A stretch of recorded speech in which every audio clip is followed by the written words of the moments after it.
아멘. 오늘은 마가복음 1장 말씀을 통해서 우리가 하나님의 말씀을 함께 나누도록 하겠습니다. 오늘 본문 말씀은 예수님께서 나병 환자를 치유하신 말씀이 기록되어 있습니다. 특별히 마가복음 1장에서부터 예수님께서 공생의 사역을 시작하셨습니다. 예수님께서 공생의 사역을 시작하실 때 가는 곳곳마다 하나님의 나라, 하나님의 복음을 증거하였습니다. 복음을 증거할 때마다 그곳에서는 엄청난 기적이 일어났습니다. 더러운 귀신 들린 사람들이 벌벌 떠는 일들이 일어났습니다. 더러운 귀신 들린 사람들이 고침을 받았어요. 뿐만 아니라 시몬 베드로의 장모였었던 그 장모가 열병에서 낫고, 뿐만 아니라 각종 병에 걸렸던 사람들도 고침을 받게 되었습니다. 이런 예수님께서 가는 곳곳마다 복음을 증거하며 기적을 일으키니까 이 소식이 삽시간에 갈릴리 온 지방에 퍼지게 되었습니다. 오늘 본문의 말씀에 나오는 이 주인공 나병 환자에게도 이 소문이 들렸습니다. 사람들이 말했습니다. 예수라는 사람이 복음을 증거하고 하나님의 나라를 증거할 때 그곳에 있었던 더러운 귀신자들이 벌벌 떨더래. 수십 년 동안 귀신에 의해서 고통당했는데 한 번에 떠나가더래. 예수님께서 손을 대니까 못 고치는 병이 없더래. 어떤 심각한 병도 다 고치더래. 이런 소문이 퍼져나가기 시작했습니다. 그래서 그 소문을 들었었던 나병 환자도 소망을 품기 시작했습니다. 여러분, 나병 환자라는 사람이 어떤 사람입니까? 나병 환자는요, 문둥병이라고 불렸던 병입니다. 그러니까 온몸이 썩어져가는 그 병이 나병 환자고, 요즘에는 한센병이라고 부릅니다. 이 한센병이 1981년에 치료제가 개발된 이후부터는 괜찮았지만 그 전에는요, 이 대한민국에서도 이 병은 저주의 병이었습니다. 해방 이후 6.25 사병 이후에도 이 한센병으로 통해서 고통받는 사람들이 많이 있었다라는 거예요. 그런데 2000년 전은 어떻겠습니까? 예수님께서 활동하시던 2000년 전에도 이 병은 말할 필요 없이 저주의 병이었습니다. 얼마나 심각했냐면 하나님께서 율법에도 이 나병에 대한 관한 법률을, 규례를 말씀해 주셨습니다. 율법에 기록되어 있기를 나병이 발병이 되었다고 깨닫게 되면 반드시 제사장에게 가야 됩니다. 제사장에 가서 진단을 받아야 됩니다. 그리고 제사장이 이 판정을 했었을 때 확진 판정을 받게 되면 그 자리에서 쫓겨나가게 됩니다. 함께 살았었던 가정에서도 쫓겨나고, 같이 살고 있었던 일터에서도 쫓겨납니다. 동네에서 쫓겨납니다. 심지어 그 성에서도 쫓겨나가게 됩니다. 그들은 성에서 쫓겨나가서 사람들이 없는 곳에서 살아가야 됩니다. 굴에서 살아가고 그곳에서 그냥 살아갑니다. 그러면 나병 환자들이 함께 모여서 끼리끼리 살아가게 됩니다. 나병 환자는요, 저주의 병이에요. 몸이 썩어져 가는 것뿐만 아니라 사람들에게 소외받고 외면받는, 정서적으로도 이 마음으로도 죽어가는 그런 병입니다. 그런데 이 나병이 걸렸다고 해서 바로 죽지도 않아요. 바로 죽지 않고 상황이 심각해질 때까지 심각해졌다가 그렇게 죽어갑니다. 밖에 나가서 굴에서 살아가니까 그들이 스스로 살아갈 방법이 없는 거예요. 다시 말해서 경제 생활을 할 수가 없습니다. 만약에 그들이 뭔가 먹고 살려고 농사일이라도 하고 싶어도 그 농사를 짓다가 손으로 땅을 팠다가 손이 뜯겨져 나가도 어쩔 수가 없는 그런 상황이었던 겁니다. 그러니까 이 나병 환자에게는요, 스스로 살아갈 생존을 배워야 됩니다. 어떻게 살아갈 수 있을까? 그래서 그들이 나름대로 터득한 생존 기술이 무엇이었냐면 구걸이었습니다. 구걸을 해서 경제 생활을 하는 거예요. 근데 문제가 있어요. 어떤 문제가 있습니까? 구걸은 어디에서 해야 합니까? 누구한테 해야 돼요? 정상인들한테 해야 되는 거예요. 그들이 살고 있는 성 밖 굴에는요, 사람들이 없습니다. 그렇기 때문에 이 나병 환자들은 사람들이 있는 곳으로 찾아가야만 했습니다. 혹 성 밖에 나가서 여행하는 사람들에게 찾아가야 되고, 그것도 안 되면 하루 한 끼라도 먹기 위해서 성 안으로 들어가야만 했습니다. 그런데 정상인 중에 이 나병 환자를 받아줄 수 있는 사람이 누가 있겠습니까? 왜냐하면 이 나병은 저주받은 병이었기 때문입니다. 전염될까 봐 사람들이 다 피해요. 또한 율법에 의하면 저주받은 나병에게 절대 가까이 갈 수 없습니다. 절대 만질 수가 없습니다. 자기도 부정하게 되기 때문이에요. 때문에 나병 환자들은 어떻게 하면 한 끼 식사를 해결할 수 있을지 늘 불안하면서 살아가야만 했습니다. 2000년 전에 나병 환자들은 그렇게 살아가야만 했다라는 거예요. 처음에 나병이 걸렸을 때 어떤 마음이 들겠습니까? 나는 회복할 수 있어. 나는 다시 치유받고 나는 가족 품에 돌아갈 거야. 이런 생각을 했단 말이에요. 근데 시간이 점점 지나가면서 또한 그곳에서의 삶을 살아가는 방식을 터득하면서 시간이 점점 지나가게 됩니다. 처음에는 괜찮은 줄 알았는데, 처음에는 희망을 품었는데 시간이 지날수록 마음에 포기함이 생기게 됩니다. 더 이상 회복이 안 되고 코와 귀와 손톱이 떨어져 나가게 됩니다. 나는 절대 회복할 수 없다라고 생각합니다. 그러면서 죽기만을 기다리는 사람. 그런 사람들이 바로 2000년에 전에 있었던 나병 환자들의 모습이었다라는 거예요. 다시 말해서 전혀 소망이 없는 사람, 그런 사람이 나병 환자였습니다. 그런데 오늘 본문 말씀에 나병 환자가 고침받았어요. 나병 환자가 깨끗함을 받았다라는 거예요. 그러면 그들이 어떻게 해서 그들이 고침받게 되었는가? 그들이 더러운 저주의 병에서 어떻게 나음을 얻었는가? 우리가 그것을 한번 살펴보도록 하겠습니다. 오늘 말씀 마가복음 1장 40절 말씀에 이런 말씀이 있어요. 함께 읽어보겠습니다. 시작. 한 나병 환자가 예수께 와서 꿇어 엎드려 간구하여 이르되 원하시면 저를 깨끗하게 하실 수 있나이다. 아멘. 한 나병 환자가 예수님께 나왔습니다. 그러면서 뭐라고 얘기하냐면 원하시면 저를 깨끗하게 하실 수 있습니다. 예수님께 나왔다라는 거예요. 이 말이 무슨 말이냐면, 바꾸어 말하면 이 나병 환자는 회복에 대한 의지가 있었습니다. 여러분, 저주받은 병에서 고침을 받으려면 어떻게 해야 되냐면 회복에 대한 의지가 있어야 되는 거예요. 이 사람이 왜 회복에 대한 의지가 있는지 말씀을 통해서 알 수 있습니다. 여러분, 오늘 본문의 말씀에는 한 나병 환자가 예수께 나왔다라고 기록되어 있거든요. 근데 사실 나병 환자는 무리지어 생활합니다. 공동체 생활을 해요.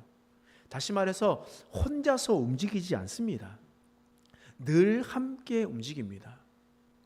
다른 본문에 보면 열 문둥병 환자가 예수께 나왔고 한 사마리아인 문둥병만 예수님께 돌아왔다, 이런 얘기가 기록되어 있거든요. 그러니까 10명 정도, 그러니까 그 정도의 많은 사람들이 움직였다라고 성경은 이야기를 하는 겁니다. 근데 그 무리에서 뛰쳐나와서 예수님께 한 사람이 나왔다라는 것은 어떤 의미냐면, 여러분, 작은 물고기들이 생존하기 위해서 어떻게 살아가냐면 무리지어 군집을 이룹니다. 그래, 보홀이 되는 거죠. 그래서 막 움직여요. 왜냐하면 큰 물고기가 잡아먹지 못하게 덩치를 크게 보인다는 겁니다. 만약에 혼자 나병 환자가 길거리를 걸어가게 되면요, 누가 돌 던질지 모릅니다. 그리고 돌 맞아서 쓰러졌을 때 누구도 돌봐주지 않습니다. 그래서 서로 의탁하며 의지하며 함께 움직이면서 살아가는 거예요. 성 안에 들어갔었을 때도 같이 있으니까 그래도 많은 사람들이 돌을 던질 수가 없는 그런 상황이었다라는 거예요. 그런데 한 나병 환자가 예수님께 나왔다라는 것은 생명을 걸었다라는 겁니다. 그 군집에서 벗어나와서 그 위험 속에 자신을 노출시켰다라는 겁니다.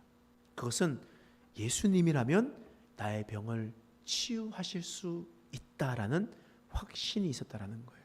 원하시면 깨끗하게 하실 수 있습니다. 예수님께서 원하시면 나의 모습을 치유케 하실 수 있습니다. 이 회복되어서 깨끗함을 받은 이 나병 환자는요, 회복에 대한 의지를 가지고 있었어요.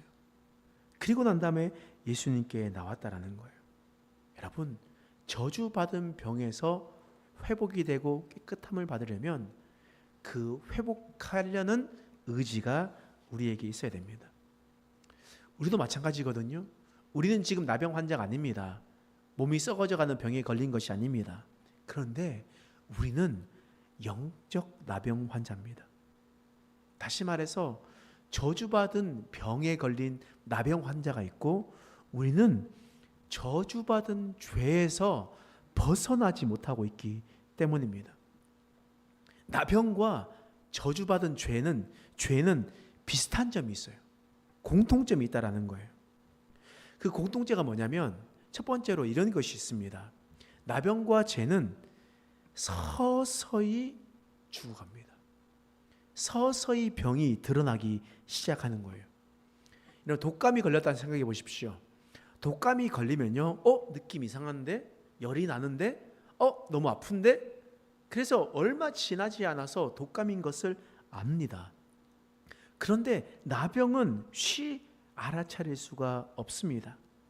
처음에는 알아차릴 수가 없어요. 아무도 몰라요. 그리고 모든 사람이 알아차릴 때까지 나병은 퍼져나가게 되는 거예요. 그러면서 내가 나병에 걸렸구나, 저주받은 병에 걸렸구나, 이렇게 생각한다는 겁니다. 죄도 마찬가지예요. 처음에는 죄를 알지 못합니다. 왜냐하면 너무나 작은 죄로 시작하기 때문이에요.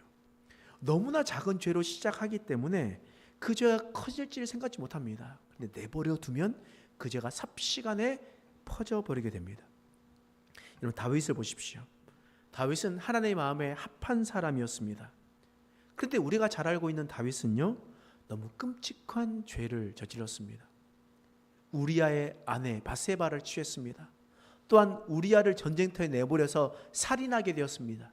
사람들 앞에 거짓 증언하면서 거짓말하면서 괜찮은 척 보여주면서 살아갔습니다.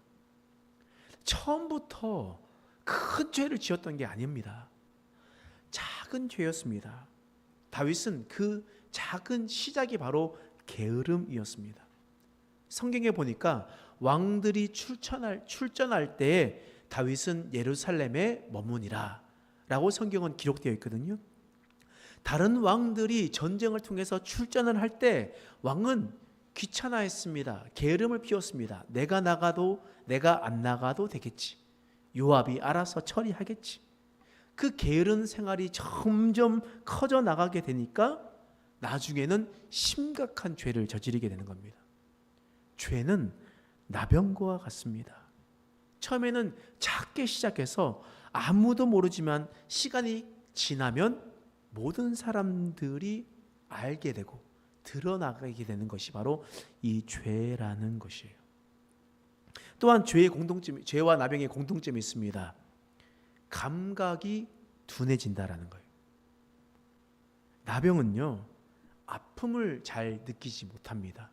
통증이 아예 없다라는 것보다 이 감각이 둔화되는 거예요. 왜냐하면 나병이 걸리면 이 나병의 나균이 어떻게 되냐면 피부와 말초신경을 손상시켜요. 그러다 보니까 통증 감각이 무뎌집니다. 온도의 감각이 떨어집니다. 촉각이 둔화되고 근육이 약화가 돼요. 그래서 불에 데워도 뜨겁게 못 느낄 때가 있고, 상처가 생겨도 통증을 느끼지 못합니다. 그래서 그것이 썩어져 가는 것들이 일어나게 되는 겁니다. 여러분, 죄도 마찬가지예요. 처음에는요, 아주 작은 죄라도 지었을 때 마음이 쿵닥쿵닥쿵닥합니다. 작은 죄를 지었을 때 그 작은 것이 마음의 양심의 거리낌이 생기게 되는 거예요. 근데 그것이 내버려 두면 어떻게 됩니까? 바늘 도둑이 소도둑 되는 거예요. 좀 도둑이 큰 도둑이 되는 겁니다. 왜냐하면 이 죄는 영적 감각을 둔화시키기 때문이에요. 여러분, 이처럼 이 죄는 내버려 뒀었을 때 우리의 영적 감각을 둔화시켜요. 마지막으로 죄와 나병의 공통점이 있습니다. 죄와 나병은 공동체에서 고립시킵니다. 나병에 걸린 사람은 반드시 공동체를 떠나게 되어 있습니다. 나병 환자들은 원래 살고 있었던 그 공동체에서 함께 살 수가 없어요. 떠나가야만 했습니다. 죄도 마찬가지죠. 작은 죄를 내버려 두면 점점 커지게 됩니다. 처음에는 영적 감각이 예민할 때는 작은 죄도 하나님 앞에 죄를 하고 죄를 지었을 때 회개하고 돌이키는데, 내버려 두니까 아주 큰 죄도 아무렇지 않게 행동합니다. 그랬었을 때 우리가 어떻게 행동하냐면, 죄가 가득 차게 된 사람은 하나님의 공동체를 벗어나려고 합니다. 하나님의 공동체를 떠나려고 해요. 이미 그 마음 가운데 죄가 많이 퍼져 있기 때문에 나는 이 하나님의 공동체와 함께 할 수 없다라고 생각합니다. 이처럼 나병과 죄는 너무나 공통점이 많아요. 때문에 우리는 이미 영적 나병에 걸린 사람인 것을 우리는 기억해야 됩니다. 우리는 우리 안에 있었던 죄악을 내버려둬요. 그 죄악이 점점 커졌습니다. 영적 감각이 둔화되고 심각성을 파악하지 못하게 되죠. 그래서 우리는 영적인 공동체를 떠나려고 합니다. 그렇다면 이 저주받은 병, 이 저주받은 죄에서 우리는 어떻게 벗어날 수 있는가? 어떻게 치유받고 깨끗함을 받을 수 있는가? 이것을 우리는 고민해야 됩니다. 오늘 본문 말씀에 이렇게 기록되어 있습니다. 1장 40절 말씀 함께 읽어보겠습니다. 시작. 한 나병 환자가 예수께 와서 꿇어 엎드려 간구하여 이르되 원하시면 저를 깨끗하게 하실 수 있나이다. 나병 환자가 어떻게 했다고요? 예수님께 나왔답니다. 예수님께 나왔다는 거예요.